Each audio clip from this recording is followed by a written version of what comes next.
Okay, I want to do a short session of work, mainly because I feel like my mind just doesn't want to commit, or doesn't want to do at all, work sessions that are really short. To the point where I'm like, no, now I can't work for 5 hours, and therefore I will not work at all. And that seems bad. So let's figure out how to even use a little bit of time only in order to do something that's actually a good thing to do.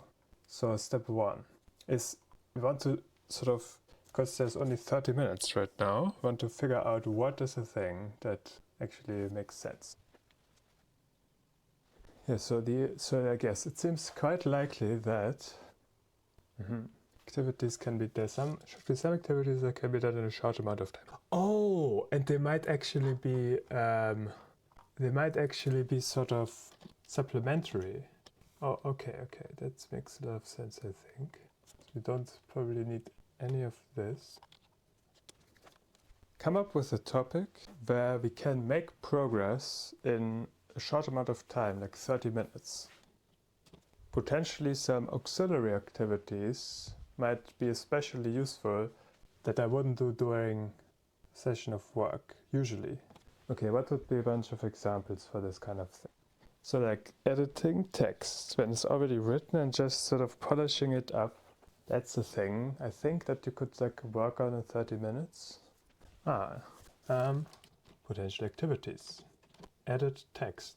Okay, and there would be a thing that's like interview with Sammy, which is like so old, it's probably like a year old? No, I don't know.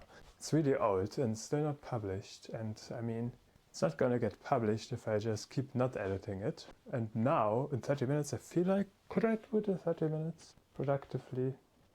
I guess I'm somewhat confused about it, because it's a very long article. Certainly it would work for short articles. I could of course just look in... Okay, I could read something. Actually, the way I was learning Lean was a bit like this, doing only 30 minutes to an hour of Lean stuff every day. But I think the core thing is actually, we want to figure out how to do actually like primary work. So maybe we want to focus something more about, because this is not about primary research, editing text, that's about communicating the research. So maybe there's something about, like for example, if I had just some notes in research and then organizing these notes, that seems kind of more useful. Organizing research notes. Like the thing is, it should be sort of object level things, right? Right now I'm kind of doing a meta optimization, which is actually fine to do. And if I would do this in the 30 minutes, it would be good, okay. But I think what I want to really figure out right now is how to make object level progress in a short time interval. So here's the thing. Everything I was saying so far is kind of making no sense at all. Wait, that's not the right way to put it. So yesterday, when I was finishing up the work, I actually wrote down exactly where I was, which took like 10 or 20 minutes. But now I know exactly kind of the problem that I could sort of continue working on. And it seems like I could jump right into it, especially because I just did yesterday, so I still remember it. And I can look at the notes, look exactly what were the things. I feel like I exactly remember there was this one problem of like, oh, this construction we did was wrong. How do we make it that it's right? That is actually a pretty short, pretty well-defined problem, I think. So we can just work on that. So let's do that. Solve the problem from yesterday of the graph construction. Okay, now here's a bit of a weird thing, because I guess I want to actually, I tried to keep this all linear, and now I notice that, it kind of slows me down here, I think. Okay, let's see. So what is this? P, structure, continue work, perspective analysis. This is, oh no, I see. Okay, that's Google Docs, just sucks. That's why I didn't delete it. Here was a reflection very long. And then here was the next step somewhere. Maybe the very bottom here, and there's exactly the description of the problem. Okay, so I think what you want to do is pull up the previous whiteboard. Alright, so I have this kind of thing over here, and they have starting with this graph, and the construction is not correct. Okay, let's try to understand based on this whiteboard what was the problem. So the problem is that this is interpreted here, that sort of if we have the vertices be blank vertices with no outgoing edges, then it means that we will not connect anything.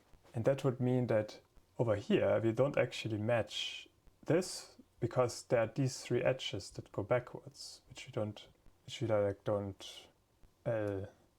these edges are not drawn in here, so that this wouldn't match. And we could of course use this thing over here to say it doesn't matter what are the edges that we have, but maybe there's a simpler solution. Can we do it just with this? So like a thing that you can notice is that, so this would still match actually if we just had these three edges, but of course the next step, it actually would still match because there's, now there's this edge over here also.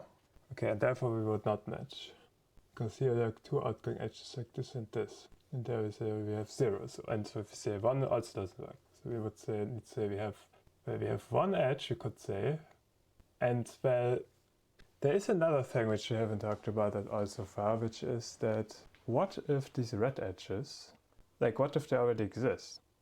Okay, so basically we want to have a new thing over here, which is about sort of, let's see, something like construction matching, which is like, well, so you can say something like, well, we have some structure over here and we have some vertex we're expanding. And now we say, well, this structure matches over here. Now the question is, well, what if we want to sort of, so let's consider the following graph. We have a graph where there's a vertex which is already connected. Let's say this is sort of some sensor vertex we're considering to replace. And then we already connected one here. So what we could say now is like, what is let's sort of construct this, or well, now it is black. So what would this would do would select this vertex because it's already connected. But now I want to say something like, okay, we start at some vertex, and then we say sort of that we want to add a vertex, but only if it doesn't exist already. So we want to say sort of, well, let's imagine this. Let's introduce this kind of notation where it's both black and red. It was an edge here which is both black and red, and a vertex which was black and red. And now this would be interpreted as we are matching on this thing here, like this would match, probably because, let's see, we want to say something like, yeah, I'm a bit confused. You want to say that we are still matching, that the red vertex can still be matching. Okay, now I got it. I think we need another vertex. Okay, and what we can do now is, so let's imagine again that we have this graph and we are considering looking at this vertex right now and we ask, is this matching? Now what we do is, sort of we see, aha, if I place this over here, then this is matching indeed. Therefore I will place the red edge. So meaning we add another edge over here. And this is interpreted as either this is sort of some sort of conditional statement, which means like you're saying, I'm also matching this. So this could be sort of decomposed. Okay. I think the thing is, I think what this does is in some sense it combines various patterns. So for example, let's imagine you have this pattern. So we could have this, where we match that it has one vertex, and then we add one vertex, which would, well, and I guess this was a bit weird what I drew here, because like we start with this vertex and then we would add this other vertex. With this, but also with this, it does exactly the same thing in this case. But I think this, well, or I'm still confused about this. So another thing that we could do, that we could sort of extract out of this pattern, I think, is we have two vertices, right? We have two vertices over here, and then we say we add one red vertex. And now, well, now we would only match if we have 2. And if we have 2, we would add another vertex. Otherwise we wouldn't. So I think if we think about the original problem that we had, where we couldn't construct a graph, we don't need sort of this complicated notation possibly. I think it might make sense to do something like this. But what I sort of realized, which might be a bit inelegant, is that we can, I think, do it in a different way. So like, okay, if we just quickly draw this again. So if we start with the center vertex, if you remember we had this shape where we now expand this out, which was this thing. And then we want to expand further. And then we had the thing that just completes a square, which, yeah, and now, wait, maybe we can even do something simpler. So because, well, no, I think we needed to do it like this probably. Okay, so let's, so I could also, so not, like I could do a pattern that is like this. Okay, wait, but if I have, yeah, okay, I think for, as demonstrations might be good. So like, now let's ignore the 2D lattice thing. Here's a particular thing I can do. If I say match over here, actually we need 4 of these. I could say, okay, if there is one thing, please add vertex. So this would mean for the, if you're sort of, well, for example here, I think we would just, we would match, we create a new thing. Okay, this would just sort of give us a star shape. Aha, okay. So this and this generates this sort of cross graph. But actually I wanted to do something slightly different, but I think it doesn't quite work like this. I think, well, okay, first of all, this needs to be red. Okay, I understand. And what I was thinking about was this, and this is always red, such that we have sort of a number of vertices. What I mean is like we match on multiple numbers of edges. So this is basically, yesterday we had the notation about it doesn't matter how many edges there are. When we draw the vertex as a triangle, then there can be additional edges. So we could draw this as a triangle, but we can also just draw these graphs, have like some sort of the sequence of replacement graphs, and then we check through all of them. That's equivalent. If I draw, like this is equivalent to, it's actually not equivalent to the triangle graph. It's equivalent to the graph where we allow 0 or 0 up between 0 and 4 outgoing edges, or like that are not this edge. 0 or 3, I guess. No, between 0 and 3. Okay. So this would actually never be called. This would never be called. This would never be called. So I guess we need. Okay, here's an interesting thing potentially. What if we have this sequence? I guess let's just write it sort of as this list to make it clear that this is actually a sequence of the matching patterns. So this means, so this, well, okay, actually all of these patterns never get called. This never gets called, this never gets, wait. Actually, this is completely different, I think now. If we actually unroll this, it would be like we start with a single vertex. There is the thing we add, okay. Added. Okay, now I guess we don't look at this anymore if we're still doing the blacklisting. But now, well, this thing matches, so we add this. This is the only pattern that matches. Okay, we're done. Okay, so we actually just get line graph. What if we don't do the blacklisting? So if we don't do the blacklisting, we would get something very different. So we would start here, we would add a thing. Okay, nothing else matches. Next iteration. Next iteration we would add, well, I guess we would check, does this match? Yes. Okay, I guess now it's again a bit confusing. We add this, okay. So this is for the second iteration.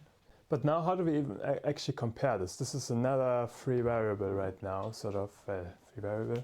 This is another underspecified aspect because, well, one way you can imagine iterating through the graph is sort of like, for every iteration, I'm like, oh, find all the matches here, expand them. Okay, there are a bunch of things. Like, so the first possibility would be like, for each pattern, we're like sort of And there's another. For each pattern, expand base graph.